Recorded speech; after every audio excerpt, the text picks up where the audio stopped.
வணக்கம் மாணவர்களே.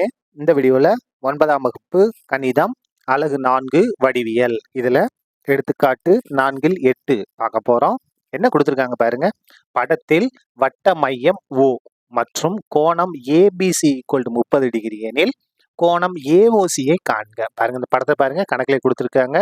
ஒன்றது வட்டத்தோட மையம், கோணம் ABC பாருங்க, ABC இந்த இடத்துல 30 டிகிரி. நம்ம என்ன கண்டுபிடிக்கணும்? கோணம் AOC. AOC இந்த கோணத்தை நம்ம கண்டுபிடிக்கணும். ஈஸியா கண்டுபிடிச்சலாம் பாருங்க.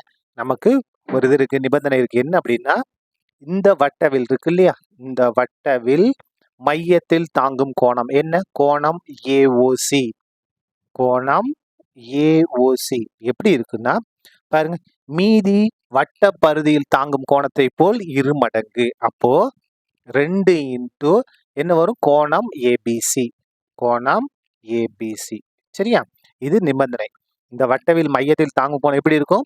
மீதி பரிதியில் ஏற்படக்கூடிய கோணத்தை போல் 2 மடங்கு. இப்ப பாருங்க, இந்த கோணம் AOC தான் நம்ம கண்டுபிடிக்க போறோம். இந்த 2 அப்படியே வந்துரும். கோணம் ABC பாருங்க 30 டிகிரி. இப்ப பாருங்க, கோணம் AOC = 2 30 பெருக்குனா 60 டிகிரி. இதான் என்னது? நமக்கு தேவையான கோணம் AOC இன் மதிப்பு. சரியா? அவ்வளவுதான். இந்த கணக்கு முடிந்தது. நன்றி.